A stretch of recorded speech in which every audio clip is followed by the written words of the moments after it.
Bonsoir à toutes et à tous, vous regardez Bienvenue en Ile-de-France sur le Figaro TV. Comme tous les jours, on aborde ensemble les sujets qui vous concernent et qui concernent notre région. Notre dossier du jour est consacré à la baignade dans la Seine, prolongée en septembre sur 2 sites. Si de nombreux Parisiens se sont dit ravis de leur expérience dans le fleuve parisien, le bilan est en demi-teinte avec de nombreux jours fermés à la baignade, vous le savez, et un coût par baigneur qui reste difficile à justifier. On va faire le bilan de cette première session de baignade estivale avec nos invités en plateau dans 1 minute. En culture, une invitation à la flânerie et au micro-voyage. L'évasion n'est qu'à 2 pas de chez vous. On en parle tout à l'heure dans l'entretien culture. Et puis c'est tout bon, notre rubrique gastronomique. Le finaliste de Top Chef sera en plateau, Charlie Anne. Il est sur le plateau, je vous le disais. Il va nous parler bien sûr de sa cuisine, de ses projets et de son engagement pour les territoires.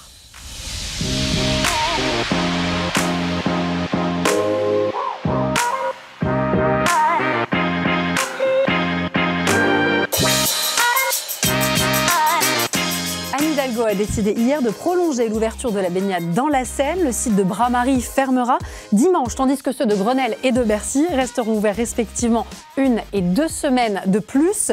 Je vous propose qu'on écoute Pierre Rabadan qui en a profité hier pour rappeler le succès de cette baignade dans Paris. On l'écoute. Il y a encore 2 mois, tout le monde disait qu'il n'y aurait personne, que ça ne marcherait pas, que personne ne se baignerait. Voilà, on va atteindre en fin de semaine les 100 000 personnes qui ont fréquenté les 3 sites. Donc oui, ça répond d'abord à une demande, notamment évidemment quand il fait beau et chaud, puisque ce sont des points de rafraîchissement. Un succès réel et évident pour les jours où les sites de baignade ont effectivement pu être ouverts. Et toujours cette question, du coup, dont on va évidemment parler avec nos invités en plateau. Éric Delachesnais, merci beaucoup d'être avec nous. Vous êtes journaliste Le Figaro Société. Vous êtes accompagné en plateau de Marie Gauthier-Melleret, préfète, secrétaire générale aux politiques publiques à la préfecture région Île-de-France. Je vais commencer avec vous, Éric Delachesnais, puisque je sais que vous avez mouillé le maillot pour Le Figaro. Et pas que le maillot, vous êtes allé intégralement dans la Seine pour nous. Vous vous êtes prêté à cet exercice de la baignade et vous avez adoré. J'ai aimé, je n'ai pas mis la tête et je n'ai pas bu la tasse. D'accord. Voilà. C'est important de le préciser parce qu'on se baigne quand même en milieu naturel. C'est comme si on se baignait dans un étang. Donc ce n'est pas de l'eau potable.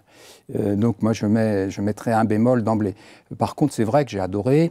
C'est un lieu de rafraîchissement. C'est un lieu où on rencontre beaucoup de personnes, que ce soit des Parisiens aussi, ce que j'ai remarqué, beaucoup de touristes étrangers. J'ai rencontré un Colombien, écrivain, artiste, qui était fasciné, qui regardait, j'étais donc vendredi à Bercy, et j'avais inauguré la baignade dans la Seine dans le 15e, donc à l'ouest de Paris. Et donc j'ai pu comparer les deux sites. Donc ce qui est intéressant à Bercy, c'est qu'avant d'arriver dans le bassin et le lieu de baignade, vous avez la passerelle Simone de Beauvoir et vous plongez sur ce lieu. Et là, j'ai pu récolter des témoignages. Alors des témoignages de gens enthousiastes, comme donc cet écrivain colombien qui disait, de 35 ans, qui disait c'est génial, il faut faire ça, il faut investir. Ça donne l'exemple à d'autres pays dans le monde, à d'autres villes aussi en France, mais lui il parlait d'autres pays dans le monde comme le sien, la Colombie, pour faire la même chose, c'est-à-dire aller dépolluer les fleuves qui sont source de vie pour le commun des mortels. Et c'est vrai que longtemps on a considéré les fleuves comme des dépotoirs, et au-delà de la baignade, cette expérience est intéressante parce qu'on regarde le fleuve différemment. Expérience extrêmement positive pour ceux qui se sont baignés, on l'a dit. Marie Gauthier-Melleret, est-ce que globalement, de votre côté, le bilan est positif ? Oui, je crois que le bilan est extrêmement positif, ça a été dit à l'instant. C'est un succès populaire d'abord, et c'est un point extrêmement important. Je noterai d'ailleurs qu'il n'y a pas que les sites sur Paris, il y a aussi des sites qui ont ouvert dans Val-de-Marne. Et donc c'est un succès francilien à ce stade. C'est un moment un peu historique, parce que ça n'était pas arrivé depuis un siècle de se baigner dans la Seine, donc c'est toujours un moment important. C'est aussi un atout touristique, vous l'avez rappelé, les chiffres du tourisme sont plutôt bons, et ça y contribue aussi en donnant un attrait supplémentaire à la ville. Et puis, je crois que ce qui est important, c'est que, on y reviendra sans doute, mais derrière la baignade, et vous l'avez excellemment rappelé à l'instant, il y a vraiment un enjeu de reconquête écologique du fleuve, et c'est ça aussi qui est extrêmement important. On va continuer sur cette note positive et on va écouter quelques réactions de ceux qui s'y sont baignés. Et il y a notamment un touriste, Éric Delachesnais, je vous donne raison. On les écoute tout de suite. énormément plaisir parce que je rêvais de ça depuis longtemps, pas de la Tour Eiffel, mais de me baigner dans la Seine. Et elle est encore plus chaude que j'aurais pensé. Donc c'était vraiment un moment de bonheur pur. C'est la joie, le bonheur. Je sais pas, on profite bien. On est content que on est les premiers dans 100 ans de pouvoir faire ça. Voilà. Franchement, je suis super surprise. Je pensais qu'elle était super glacée. Et en fait, elle est super bonne, elle est tiède.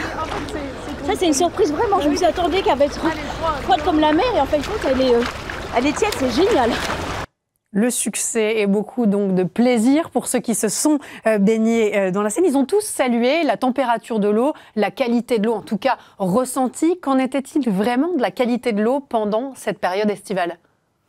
La qualité de l'eau a été au rendez-vous et je voudrais rappeler qu'effectivement, ça n'a pas été sans un effort à la fois conséquent et collectif, puisque c'est le résultat d'un certain nombre d'années, puisque le plan baignade a été lancé en 2016 avec la perspective de ces épreuves des Jeux Olympiques qui ont eu lieu dans la Seine qui ont aussi été un accélérateur. Qui ont évidemment été un accélérateur. Mais au-delà, c'était derrière le terme de baignade, comme on le rappelait à l'instant, hein, c'est aussi un plan qui a pour but d'améliorer la qualité écologique du fleuve. C'est un plan qui a mobilisé beaucoup l'État, les collectivités locales, la ville de Paris bien sûr, mais je le citais, il y a aussi le Val-de-Marne et d'autres départements, parce que pour dépolluer la Seine... Et ça se fait aussi en amont et en aval, bien sûr. Exactement. Hein. Il y a tout un travail à mobiliser. Toutes les collectivités de l'Île-de-France qui ont participé à ce mouvement, et avec des résultats qui ont été tout à fait positifs, puisque la majeure partie des jours de l'été, suivant les tests que fait l'Agence régionale de santé, eh bien, la qualité de l'eau a été tout à fait satisfaisante au regard des normes qui sont fixées notamment par une directive européenne sur les eaux de baignade. Donc, la qualité a été au rendez-vous. Il y a 2 bémols, Eric, sans surprise. Le mois de juillet a été pluvieux. On sait que quand il pleut, la qualité de l'eau s'en trouve dégradée et très rapidement. On le voit sur ces 2 graphiques, la concentration d'entérocoques intestinaux, pas facile à dire. Et je me lance maintenant dans la concentration d'Escherichia coli, cette bactérie qui avait été ciblée notamment pendant les JO. On voit ces 2 pics, c'est très visible. Il y a un pic autour du 6 juillet et puis bien sûr autour du 20 juillet où on a connu de fortes pluies. Là, malheureusement, les sites ont dû fermer en juillet, presque un jour sur 2. En juillet, si je ne me trompe pas, c'est 13 jours de fermeture, sur pas tout à fait, avec 13 jours de fermeture, 18 jours d'ouverture.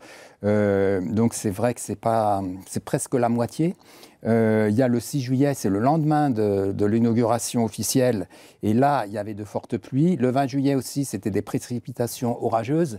Et c'est vrai qu'il y a un risque. Et je croyais, je suis content de vous avoir, Madame la Préfète, parce que je croyais que le bassin d'Austerlitz avait réglé tous ces problèmes et avait permis justement d'éviter que les eaux de pluie et les eaux usées se mélangent quand il y avait de trop fortes précipitations. Apparemment, ce n'est pas le cas. C'est ça qui explique un peu ce pic de bactéries. Alors, ce qui est certain, c'est que, comme vous l'avez indiqué, un certain nombre de travaux qui ont été faits, qui ont permis d'atténuer considérablement. C'est-à-dire que sans le bassin d'Austerlitz, d'autres travaux qui ont été également faits sur les branchements, ça aurait été bien pire. Et donc, non seulement impropre à la baignade les jours de très gros orages, mais aussi probablement impropre à la baignade les autres jours. Ce qui est certain également, c'est que le plan baignade était un plan à 1,4 milliard. On en a dépensé, si je puis dire, 1,1 milliard avant les Jeux Olympiques. Il reste encore des travaux à faire et ce sont toutes les suites. Le plan baignade ne s'arrête pas avec les Jeux Olympiques. On va poursuivre les travaux, on poursuit les travaux, on les élargit même, parce que évidemment la pollution à Paris dépend de tout ce qui se passe en amont. Donc on va élargir un peu en amont et puis on va aussi élargir en aval pour permettre l'ouverture d'autres sites de baignade dans les années à venir à l'aval de Paris. Donc tout n'est pas parfait, mais si vous me permettez un petit chiffre, parce que vous vous êtes attardé sur le mois de juillet, vous me permettrez de faire un bilan un peu plus global. Bien sûr. Au total, sur l'été, on a à peu près, ça dépend des sites, mais disons au total sur la Seine et sur la Marne, les sites de baignade ont été ouverts 70% du temps. Donc vous me permettrez d'essayer de regarder plutôt le verre aux 3/4 plein que le quart vide qui demeure. Bien sûr, mais on sait malgré tout qu'avec le dérèglement climatique et les précipitations, les périodes de précipitations qui peuvent être de plus en plus difficiles à anticiper et derrière donc on l'imagine cette ouverture de la baignade, elle aussi difficile à prévoir. Finalement, c'est un impondérable, on va devoir s'habituer à se baigner ou non en fonction tout simplement de la météo. Probablement. Alors encore une fois, il y aura des améliorations qui vont encore être faites avec les travaux qui sont en cours. Il n'est pas impossible néanmoins qu'en cas de pluie tout à fait exceptionnelle et d'orage très violent, ça ne permette pas de garantir à 100% l'ouverture des sites de baignade. L'objectif est évidemment de tendre vers cela, mais peut-être qu'on n'y parviendra pas tout à fait. Et si vous permettez deux choses, déjà quand il fait de l'orage, on n'a pas trop envie d'aller se baigner. Vous avez raison. Donc c'est pas trop gênant. Et puis, justement, le changement climatique, c'est aussi des canicules. Et c'est vrai que ces 3 sites de baignade à Paris, plus les 4 autres dans le Val-de-Marne,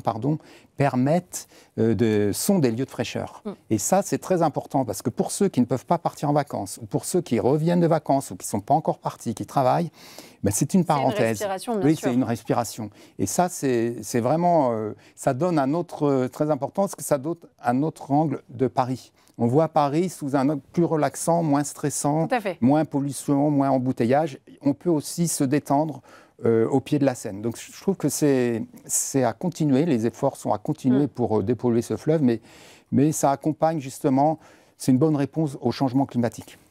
Puis on parle souvent dans cette émission de désirabilité de nos villes et de nos modes de vie, de nos espaces de vivre ensemble. C'est vrai que ça rend Paris, vous l'avez dit, presque, oui, voilà, exactement, plus apaisé et c'est positif. Je me permets un peu d'humour.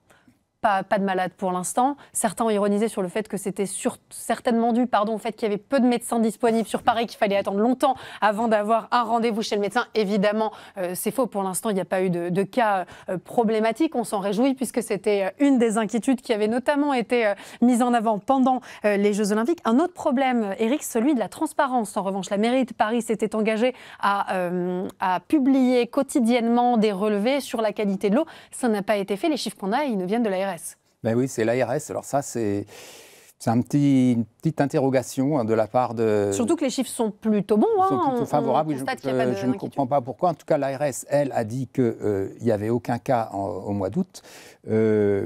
Est-ce que vous avez une explication, vous, Madame la Préfète? C'est une compétence de la Ville de Paris, Madame la Alors, Préfète. sur la Ville de Paris, qui est exploitant du site, effectivement, je ne reviendrai pas. Ce qui est certain, puisque la transparence est importante pour donner, évidemment, la sécurité... Surtout pour une première baignade estivale. Évidemment. La sécurité sanitaire était notre objectif numéro 1. C'est la condition sine qua non de la baignade, bien sûr. Et je crois que, d'une certaine manière, les fermetures sont aussi une bonne nouvelle, parce que ça démontre que le principe de précaution est appliqué à plein, et que dès lors qu'il y a un doute, eh bien, on ferme la baignade.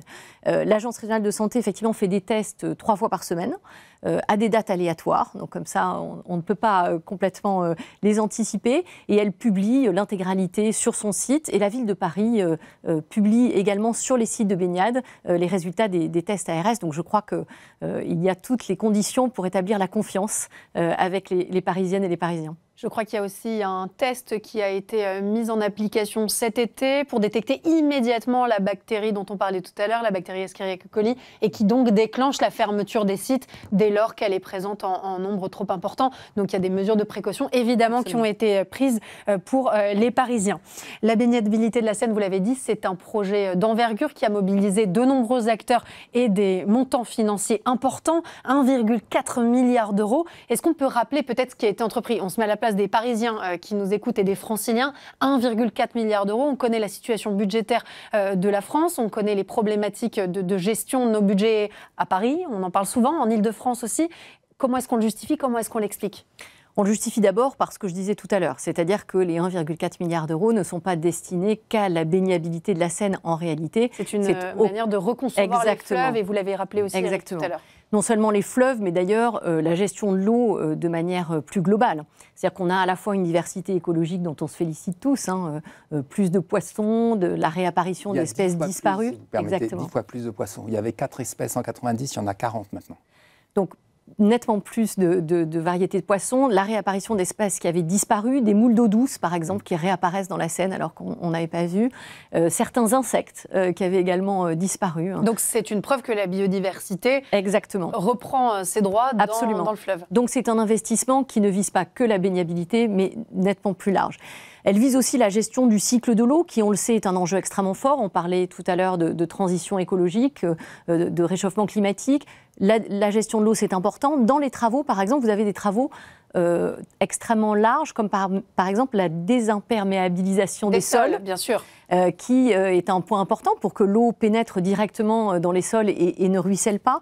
Ça fait partie, par exemple, des travaux qui ont été financés sur ce plan baignade. On parlait du raccordement des péniches au réseau, c'était aussi un point très important. Alors, dans les travaux qui restent... directement dans la Seine, non seulement les péniches et puis les bateaux de tourisme.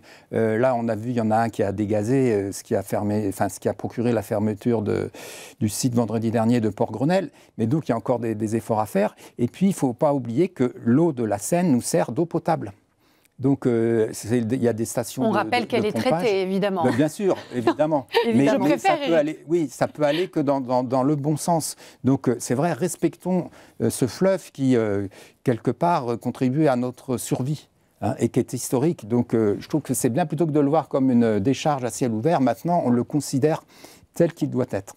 Et je trouve qu'au-delà, comme on le disait tout à l'heure, de cet aspect ludique, c'est beaucoup plus important. Et 1,4 milliard d'euros, il faut le comparer. C'est sur 10 ans. Et donc, ce n'est pas 1,4 milliard d'un coup, c'est 140 millions par an pour le bien des générations futures. Donc, ça va être amorti dans le temps. Par comparaison, je citerai moi l'autoroute A69, qui est un projet beaucoup plus polémique, Castres-Toulouse, c'est 1,5 milliard.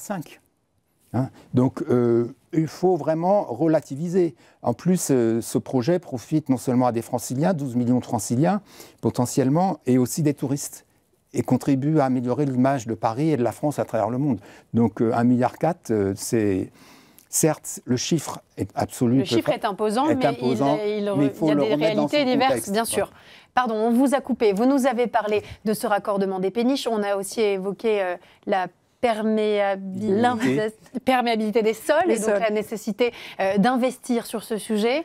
Un certain nombre de travaux qui ont été faits, notamment pour retenir les eaux de pluie et assurer un meilleur traitement des eaux de pluie. On parlait tout à l'heure du bassin d'Austerlitz et d'autres qui sont des travaux qui sont évidemment coûteux.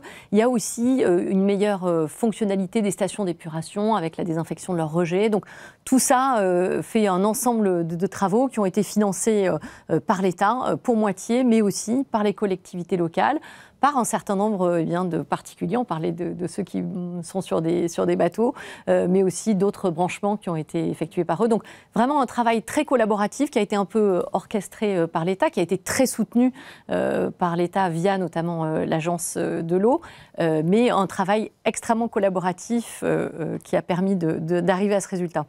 Je me permets de continuer à ironiser un petit peu. J'ai commencé avec la pénurie de médecins, je continue avec l'addition par baigneur. 1,4 milliard divisé par les 100 000 baigneurs. Je fais beaucoup de mauvais esprit parce qu'Éric Delachesnée, vous nous avez expliqué qu'il y avait d'autres réalités derrière et que cet investissement était évidemment sur le temps long. Ça fait une addition à 14 000 euros par baigneur sur cet été. Évidemment, c'est de très mauvaise foi de ma part, mais ça reste des chiffres qui sont très importants quand même pour les Parisiens, pour les Franciliens, pour tous ceux qui nous écoutent. Alors, même en supposant qu'on soit sur votre mauvais esprit, je me permettrai quand même de vous indiquer qu'il y a aussi les baigneurs dans la Marne que vous n'avez pas comptés. Tout à fait. On ne peut pas réduire à cet été, puisque comme ça a été indiqué, dans une perspective d'été de plus en plus chaud, il y a des chances qu'il y ait de très nombreux baigneurs qui vont bénéficier de ces travaux, qui sont faits une fois pour toutes, même s'ils ne sont pas terminés, et donc qui vont bénéficier au-delà. Donc même si on se limite à la baignade, votre calcul est tronqué.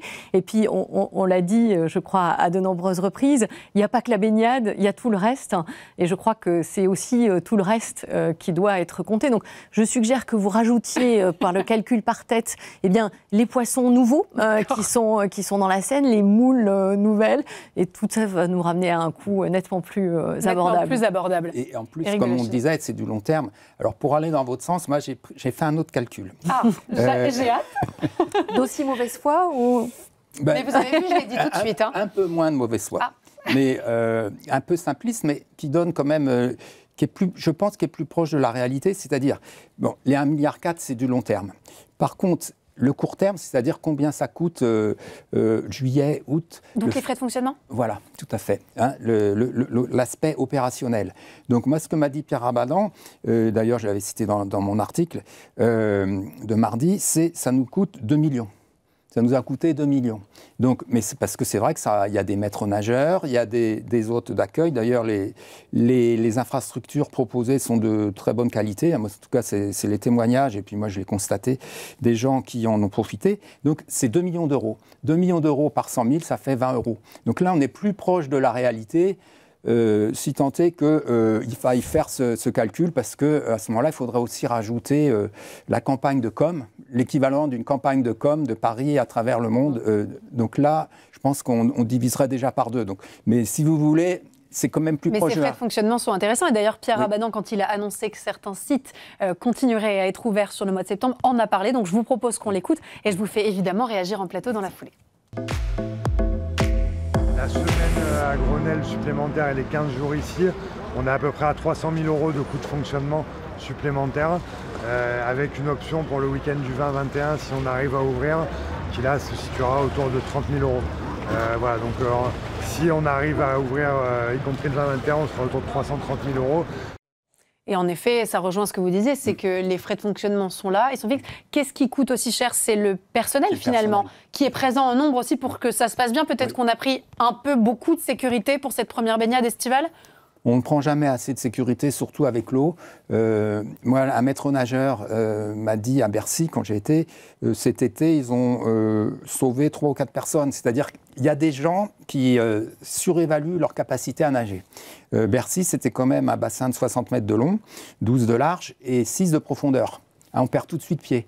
Donc, la réaction, quand il fait 30 dehors, 32 degrés dehors, 25 dans l'eau, elle peut être différente suivant les individus et peut entraîner des malaises. Il y en a aussi qui pensaient bien nager, et en fait, qui ne savent pas nager, qui pataugent comme les petits chiens, et qui peuvent paniquer. Donc, 4 fois, moi, je pense que ça vaut le coup quand même d'avoir des maîtres nageurs. Il y en avait 6 autour du bassin. Moi, je pense que c'est un investissement raisonnable. Je n'ai pas vu de gens qui étaient inactifs et des gens d'accueil dans les transats. Non, tout le monde avait sa place. Il y avait quelqu'un qui nettoyait, quelqu'un qui donnait les consignes, les marches à suivre, où mettre ses affaires, ne pas prendre telle ou telle chose. Tout était bien organisé pour que ça se passe du mieux possible pour les nageurs et les baigneurs. Voilà. Je suis contente que vous parliez des transats, puisqu'en plus, ça a donné des aires finalement de détente qui sont très agréables. Et on parlait tout à l'heure de ce que ça peut apporter à Paris. Vous parliez de l'impact sur le tourisme. C'est vrai que ça crée des espaces de vie et de partage qui sont extrêmement plaisants, indépendamment même de la baignade par ailleurs. Tout à fait. J'ai rencontré un pilote d'avion, un commandant de bord qui revenait d'un vol Chicago-Paris. Vous faites des rencontres incroyables dans le site de baignade. Je vais y aller, c'est extraordinaire. Chicago-Paris donc. Et donc, la veille, s'était baigné dans le lac Michigan et qui me dit, c'est incroyable, jamais j'aurais pensé de ma vie de me baigner dans la Seine pour se rafraîchir de son vol de 8 heures. Et juste, sa femme et son fils, ne voulant pas se baigner, étaient dans les transats. Donc, on pouvait aussi aller sur ces sites sans se baigner. Et on fait des rencontres formidables, si on en croit, Éric Delahousse. Vous savez que vous nous donnez très envie, parce que... J'ai rencontré aussi, moi qui suis plus l'agriculture au Figaro, un agriculteur maraîcher de la Confédération paysanne, qui venait là en touriste, et qui préfère venir en touriste à Paris au mois d'août, et qui voulait nager. Il m'a avoué que j'ai vu, il ne savait pas très bien nager. Donc lui, il était sérieux, donc il était proche du bord, il n'a pas joué les kamikazes. Mais bon, j'ai rencontré des Anglais aussi qui avaient entendu parler de l'expérience à la télé anglaise. Donc le bouche à oreille fonctionne et l'opération de communication, c'est pas très joli de le dire comme ça, mais elle porte ses fruits. Est-ce qu'il est prévu, dans un futur plus ou moins lointain, de continuer à étendre ces dispositifs de baignade, d'en voir d'autres en Île-de-France, à Paris? Alors à Paris, c'est effectivement déjà la discussion pour l'été prochain, puisque effectivement, il est important également de concilier les usages. Il faut faire toute sa place aux baigneurs, qui sont des nouveaux usagers de la Seine, mais il faut évidemment préserver l'usage et notamment l'activité des bateliers qui est importante pour nous, et donc nous veillons à cette conciliation. Donc il y a des sites qui sont plus ou moins favorables à cela, et donc on est en train de réfléchir de façon peut-être à permettre un meilleur équilibre entre ces différentes activités pour l'été prochain. Et puis je voulais indiquer, on fait des travaux, et l'espoir c'est qu'on ouvre d'autres sites de baignade en Île-de-France, au-delà de Paris, peut-être à Laval, les Hauts-de-Seine, la Seine-Saint-Denis, l'Essonne envisagent d'ouvrir des sites de baignade dans les années à venir. Et donc c'est aussi évidemment une source de motivation que de permettre à davantage de Franciliens, plus près de chez eux encore, d'accéder à cette activité qui, l'été, est effectivement un bienfait à la fois pour soulager la canicule et occuper des périodes qui sont parfois, pour ceux qui ne partent pas en vacances, un peu longues. Il y a Bras-Marie qui ne rouvrira pas. C'était un peu le point noir de ce dispositif, mais bon, qui a été attendu parce que les bateliers ne pouvaient pas y passer dans le sens montant. Le sens montant, c'est Province-Paris. Et avec le dialogue mené par la préfecture de région Île-de-France et tous les autres acteurs, il a été décidé que ce site ne rouvrirait pas et qu'il y a 2 sites à l'étude, Tino-Rossi, rive gauche, et pont Louis-Philippe, merci, rive droite, pour remplacer Bras-Marie. Et il y a aussi la demande du maire du 15e qui s'est baigné, Philippe Goujon, de vouloir, qui avait été adjoint à la mairie de Paris du temps de Jacques Chirac, et Jacques Chirac avait... Lui-même initié la baignade dans la Seine. Voilà, le projet, mais qu'il n'a jamais mis en œuvre en 88. Et donc, au départ, ils avaient prévu que ce soit au parc André Citroën. Et il m'expliquait que le parc André Citroën est en pente douce vers la Seine parce qu'il pensait que les gens auraient pu aller des pelouses du parc André Citroën directement plonger, piquer une tête dans la Seine. Donc, il a demandé ce jour d'inauguration à Anne Hidalgo, pas de façon officielle, si un deuxième site pouvait être ouvert dans le 15e. La porte n'est pas fermée. La porte n'est pas fermée. Après la réalisation, il faut voir avec Aropaport. Oui, encore une fois, il faut concilier les usages, il faut assurer la sécurité de tous, et donc ça se réfléchit. Mais il y a déjà le site de Grenelle, qui n'est pas très loin du parc André Citroën. Pas très loin, mais pas très grand non plus.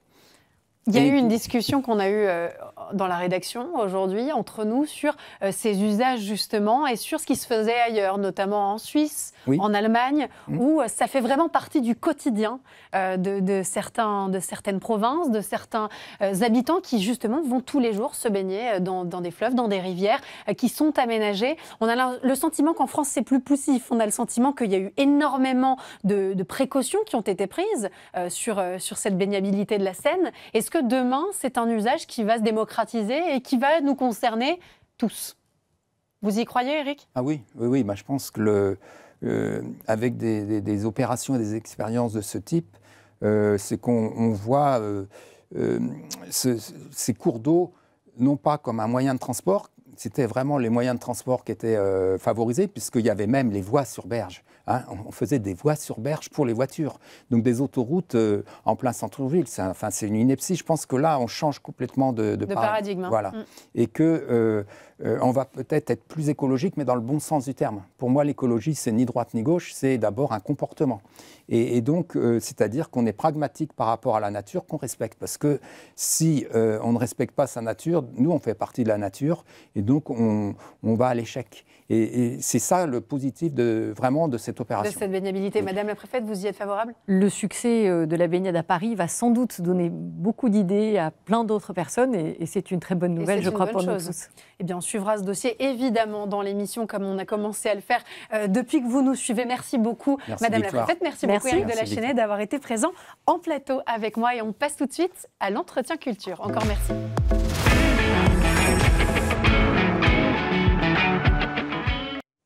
Aujourd'hui, je vous propose un ouvrage qui va bouleverser votre conception du voyage, une nouvelle manière de s'émerveiller et de s'évader, le micro-voyage. On va en parler avec son auteur, Rémi Oudguiri, sociologue, essayiste et micro-voyageur lui-même. Merci beaucoup d'être avec nous. Je montre tout de suite votre ouvrage que vous nous avez apporté en plateau. Qu'est-ce qu'un micro-voyageur et surtout, comment le devient-on? C'est le premier chapitre, finalement, de cet ouvrage. Alors, micro-voyage, la définition que je prends, c'est un voyage court dans le temps. En général, c'est moins d'une journée. Et évidemment, moins d'une journée, vous ne pouvez pas aller très loin. Donc, l'idée, c'est vraiment un voyage autour de chez vous, votre quartier, votre ville, votre village, votre département. Et ce que vous nous dites, finalement, c'est qu'il n'est pas forcément nécessaire de prendre l'avion, de faire des kilomètres, de réserver des hôtels, de louer des voitures pour s'évader, pour s'émerveiller, pour avoir ce sentiment d'évasion. C'est quelque chose dont je suis convaincu parce que je pratique le micro-voyage toutes les semaines et je constate que des gens vont chercher très très loin des choses qui sont souvent à 2 pas de chez eux. Simplement, l'habitude, la routine fait qu'ils n'observent pas ce qu'il y a autour d'eux. Ils oublient qu'il y a des choses absolument merveilleuses. Et le micro-voyage, c'est vraiment l'idée qu'à 2 pas de chez vous, vous allez trouver des choses insolites, surprenantes, parfois très belles, qui vont vous parler et dont vous ne soupçonniez pas qu'elle vous parlerait. C'est un peu l'idée de la poésie au coin de la rue, pour vous reprendre. Oui, alors, le micro-voyage, on pourrait penser, surtout à notre époque, que c'est l'écologie qui en est la première raison. Pour diminuer, par exemple, son empreinte carbone. Voilà, de fait, un micro-voyage, c'est très bien pour l'écologie. Mais ce que je défends comme position, c'est que le micro-voyage, c'est d'abord et avant tout une expérience poétique. C'est-à-dire la redécouverte de ce qui vous entoure. Et donc, pardon, mais il faut être dans une disposition d'esprit particulière, réussir à faire de son environnement le lieu de l'évasion, de l'émerveillement, de la promenade, de la découverte. Est-ce que ça demande, presque sans tomber dans la caricature, d'être finalement dans un état de méditation? Non, je ne dirais pas méditation, je dirais d'ouverture. D'ouverture. Et de disponibilité. En fait, vous devez vous oublier vous-même. Je fais référence à Virginia Woolf, qui a écrit un très beau texte, il s'appelle « Au hasard des rues », où elle fait l'éloge de la promenade urbaine. Et elle dit, quand je sors de chez moi, je me déshabille de mes habits sociaux. Et je redeviens quelqu'un qui va à la rencontre du monde. Et progressivement, je m'oublie et j'accueille le monde. Et en fait, le micro-voyage, c'est ça. C'est oublier le personnage social que nous sommes, par exemple, toute la semaine, et redécouvrir autre chose, c'est-à-dire le monde qui nous entoure. Vous savez, je fais la différence entre le micro-voyageur et le touriste. Le touriste, il part et il revient en disant « j'ai vu ». Il consomme. Oui, il consomme et il coche des cases, c'est-à-dire voilà, il va voir les choses qu'on lui a dit de voir. Le micro-voyageur, quand il revient, il dit « j'ai vécu quelque chose d'intense ». J'ai vécu quelque chose d'intense. Voilà. J'ai vécu quelque chose. J'ai été présent à ce qui m'entoure. Et c'est la raison pour laquelle, aussi paradoxal que ça puisse paraître, pour être vraiment présent aux choses... Il faut être solitaire ? Non, pas nécessairement, mais il faut surtout ne pas aller vers ce qui brille et ce qui est déjà connu. Okay. Vous voyez, si vous allez voir les grands monuments qu'on a vus, qui sont décrits en long et en large, c'est très bien. Mais vous allez sans doute avoir une expérience... De touriste. De touriste. Alors, quand vous allez, par exemple, dans la banlieue parisienne ou dans certains quartiers négligés de Paris... Ça, c'est votre activité du samedi. Voilà. Vous vous chaque réveillez samedi, très tôt. À l'aube. J'aime partir avant même que le soleil soit levé. C'est-à-dire c'est-à-dire vers 5 h du matin. Alors, ça dépend des saisons. C'est rude, hein, pour le week-end, oui, non ? c'est rude, mais c'est une habitude. D'accord. Mais je conseille à beaucoup de gens de le faire parce que commencer à voyager avec le jour qui se lève, c'est un petit peu connaître l'expérience. Oui, c'est le début du monde, en fait. Tout renaît. Vous entendez les premiers bruits, les oiseaux, les premières rumeurs, les travailleurs du matin. C'est magique. Et puis les lumières. C'est une atmosphère particulière. Voilà. Et puis vous êtes maître du monde parce qu'il n'y a personne dans les rues, il n'y a personne autour de vous. Vous avez l'impression que tout... En fait, j'ai souvent... Le monde s'offre à vous. Le monde s'offre à nous. C'est comme si on était dans les coulisses du monde, en fait. C'est joli ce que vous dites. C'est très poétique. Pour revenir sur cette idée de cette dimension extrêmement poétique du micro-voyage, je vais vous lire. Quand je m'observe aujourd'hui, savourant dès le lundi la perspective de fuir de chez moi le samedi matin, sans but précis, exalté à la pensée des nouveaux lieux et des ambiances inédites que je découvrirai chemin faisant, impatient comme un enfant attendant l'heure de la récréation, je m'interroge sur les étapes qui m'ont peu à peu transformé en ce micro-voyageur invétéré, enthousiaste, fougueux, presque compulsif. Vous êtes devenu micro-voyageur et ça fait partie intégrante de vous, ça rythme votre semaine et vous attendez ce micro-voyage du samedi. C'est un besoin, c'est-à-dire que plus vous micro-voyagez, plus vous avez envie de micro-voyager. En fait, je pense, quand j'y réfléchis, c'est une part d'enfance, c'est-à-dire on retrouve l'enfant qui est en nous, c'est-à-dire celui qui ne se pose pas de questions, celui qui vit les choses au premier degré, qui spontanément va s'émerveiller de telle fleur sur le trottoir ou de tel arbre ou de telle lumière, sans se poser la question de savoir est-ce que c'est dans les guides, est-ce que c'est bien ou pas bien, sans jugement, simplement être là, face au monde, tel qu'il est. Quel est le mot que vous choisiriez? Alors, c'est une escapade, c'est une balade, c'est une promenade, c'est une échappée? Alors, j'adore le mot promenade, mais ce n'est pas la promenade au sens juste une petite promenade d'agrément, c'est une promenade fondamentale, au sens de Rousseau, de promeneur solitaire. C'est-à-dire, Rousseau expliquait... D'ailleurs, vous nous donnez des pistes de lecture qui vous ont, vous aussi, construit dans cette idée du micro-voyage et qui vous ont permis d'y accéder. Ce sont presque tous des poètes, de Baudelaire à Rousseau, etc., Jacotet, Gustave Roux, etc., Apollinaire et Jean Giono. Ils ont tous une vision, une approche poétique du monde. Giono se disait touriste dans son propre jardin. Il n'avait pas besoin de quitter son jardin. Justement, le jardin. Est-ce qu'on est aussi dans cette idée, alors là on est plutôt chez Voltaire, de cultiver son jardin, d'avoir cette capacité aussi à s'émerveiller directement de ce qui nous entoure et à être dans cette réflexion de l'embellissement du quotidien? Oui, alors il y a un côté cultiver son jardin, mais c'est aussi aller à la rencontre des autres. Moi, par exemple, le matin, parfois, je rencontre des gens. Parfois, sur les marchés, par exemple. Il n'y a rien de plus magique qu'un marché le matin, au moment où il se met en place, et vous avez la parole facile. Les gens vous répondent facilement.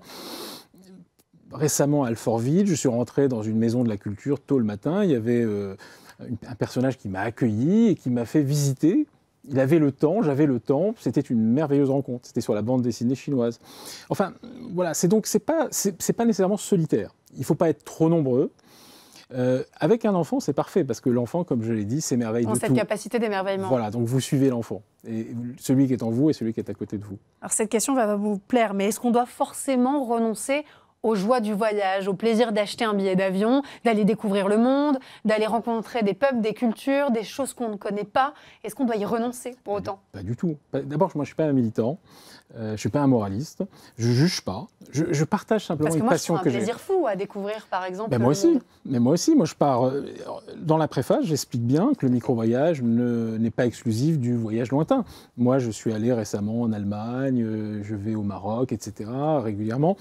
Je n'ai aucun problème avec ça. C'est simplement que l'avantage du micro-voyage, c'est que vous pouvez le faire chaque semaine. Vous ne pouvez pas aller à New York chaque semaine ou aller loin de chez vous chaque semaine. Donc c'est vraiment... C'est un plaisir qui est plus accessible dans le quotidien aussi. Très accessible, ça ne coûte rien. C'est vraiment vous face au monde. Et c'est effectivement un état d'esprit, c'est-à-dire se rendre disponible aux joies et aux beautés du monde qui sont souvent juste à côté de vous.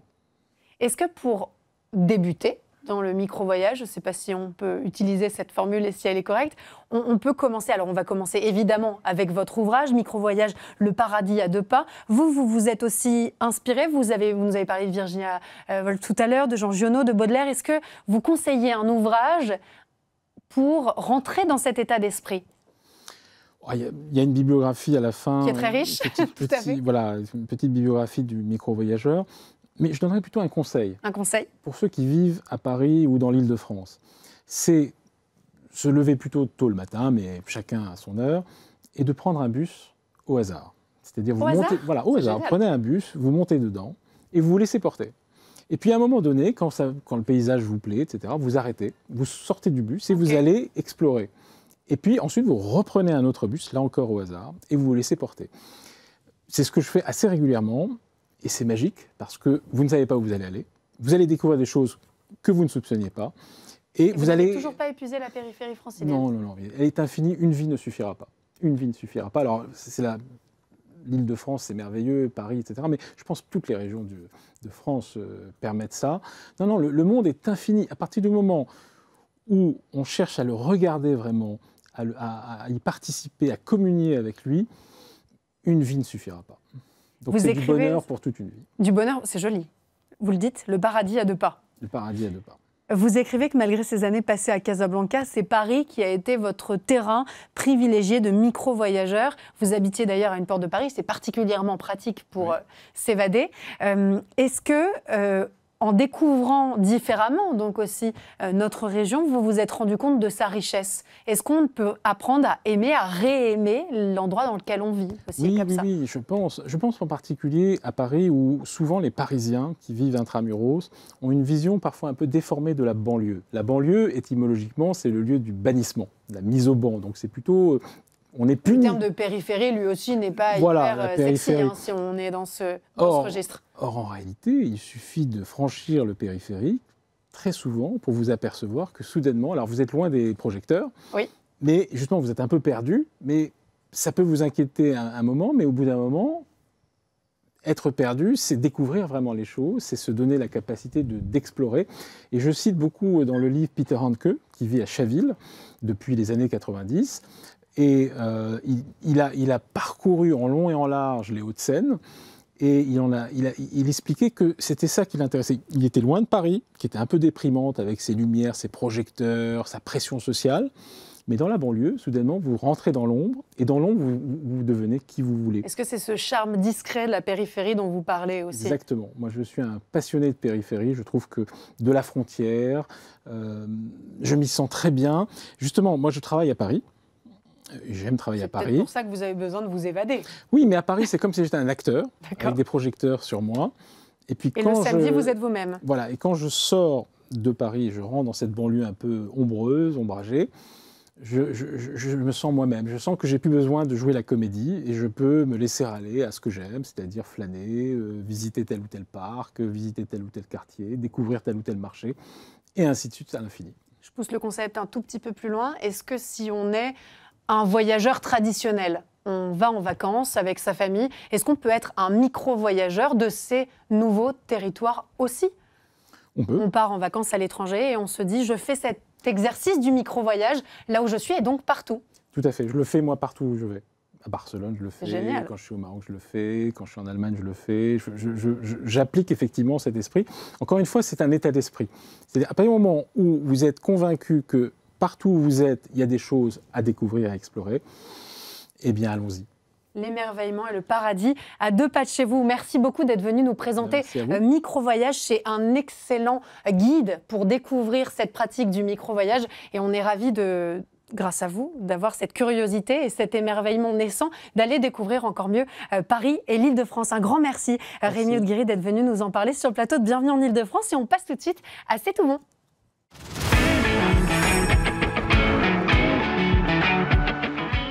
Aujourd'hui, dans C'est tout bon, nous avons le plaisir de recevoir un chef que vous connaissez, j'en suis persuadée, dans Top Chef. Il a été finaliste de l'émission, jugé par tous comme extrêmement talentueux, amoureux de la nature, de la mer, du gibier, de la cueillette, des beaux produits qui participent à créer une cuisine franche, sincère, vraie, du quotidien. À peine 25 ans, c'est déjà un prodige de la cuisine et il est sur le plateau de Bienvenue en Île-de-France. Merci beaucoup. Charliane, on est ravis de vous recevoir. Vous devez en avoir marre qu'on vous pose la question, mais est-ce qu'on peut revenir très brièvement sur cette expérience de Top Chef et sur l'après Top Chef? Comment on se sent après ces semaines qui ont été très intenses et qui ont mobilisé beaucoup d'énergie, j'imagine?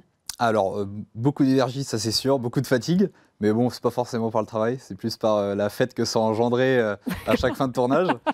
Mais forcément, il y a un après Top Chef qui est incroyable, ça nous ouvre énormément de portes à tous les candidats. Ça change beaucoup la vie. On a rencontré plein de chefs extraordinaires avec qui on a gardé contact. On réalise des rêves de gosse, hein, pardon, mais c'est clairement. Je me retrouve avec des gens que je regardais dans les magazines il y a 15 ans. Donc Surtout que vous collectionnez le Michelin. Moi, je collectionne les Michelin depuis là, vous déjà étiez belle lurette. Servi, c'est le paradis de Charlie. Ah ouais, j'étais royal. Hein. Avec Gwendal Poulenec à mes côtés, j'étais heureux. C'est difficile de faire mieux. Hein.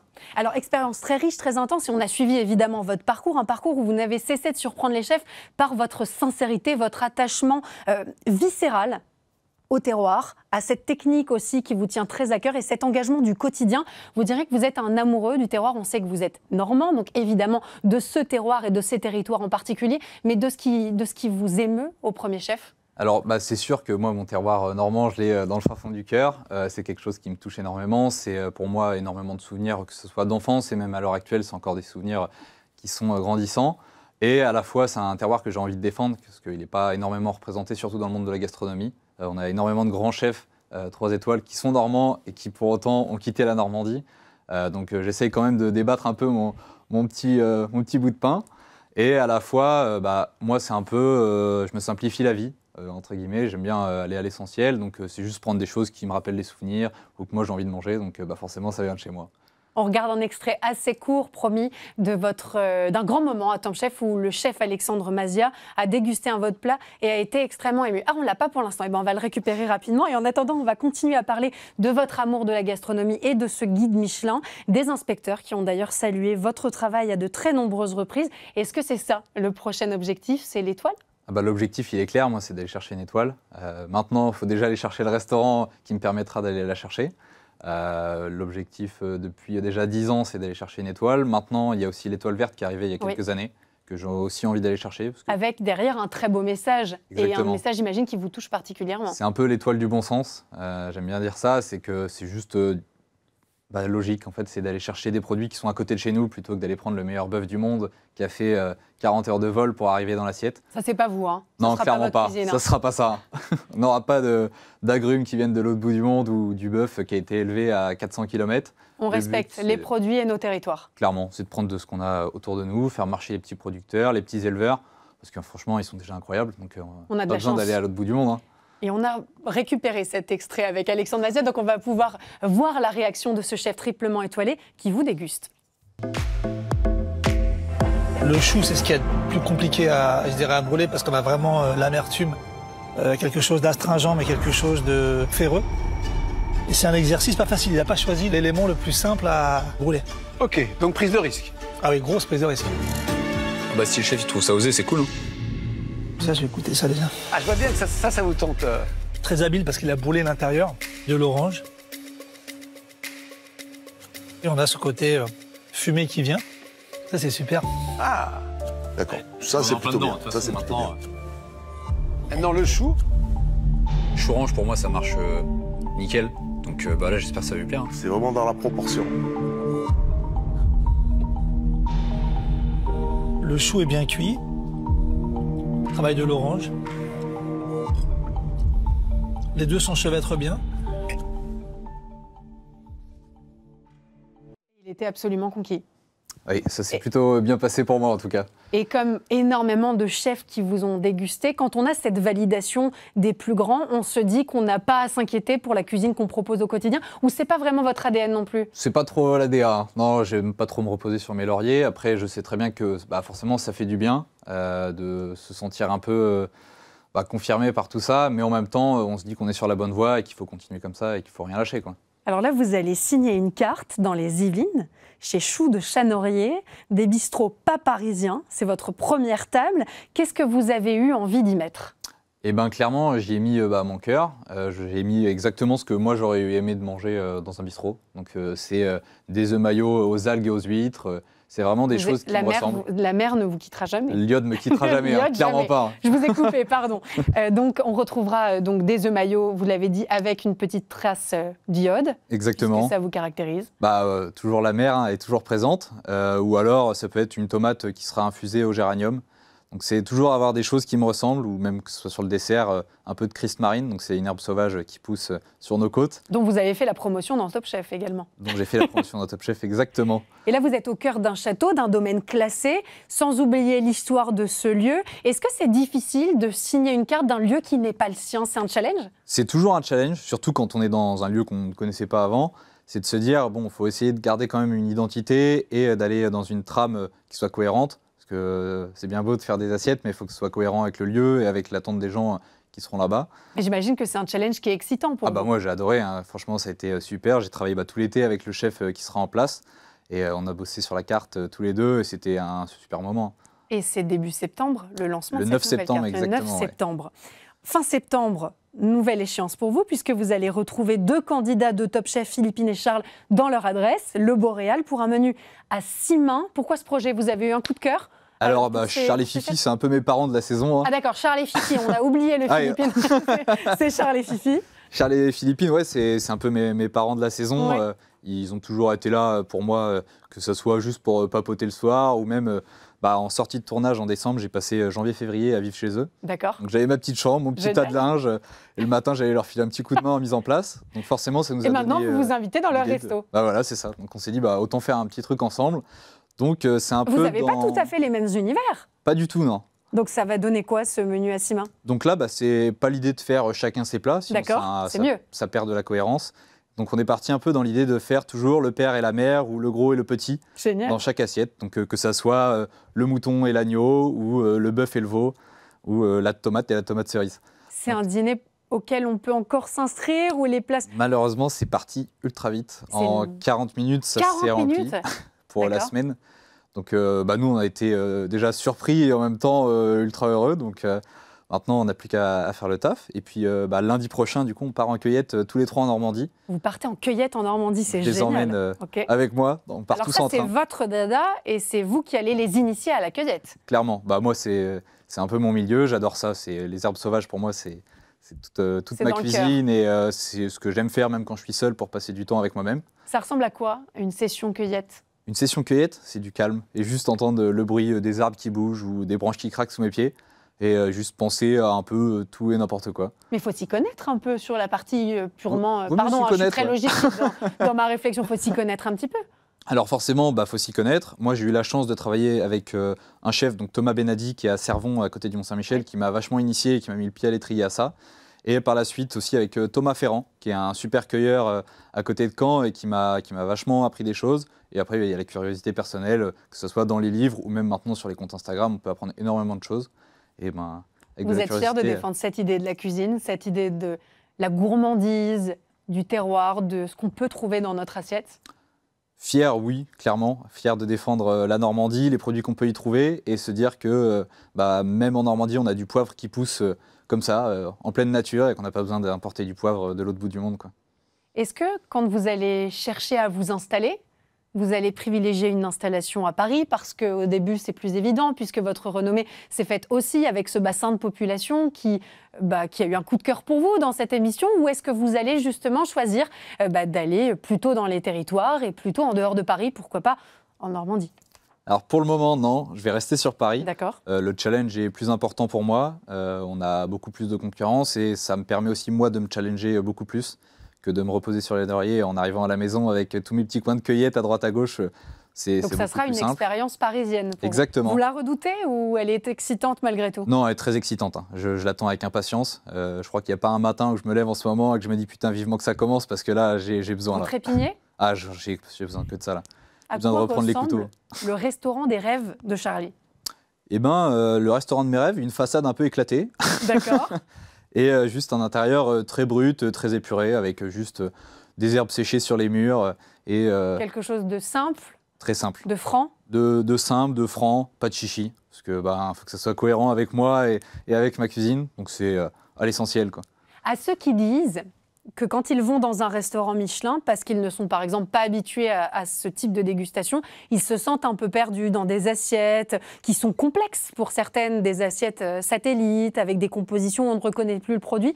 Qu'est-ce que vous leur dites? Puisque vous avez, d'un côté, cette obsession pour une cuisine franche, sincère, qui représente qui vous êtes, et en même temps, cette envie de toucher l'excellence, d'en faire partie.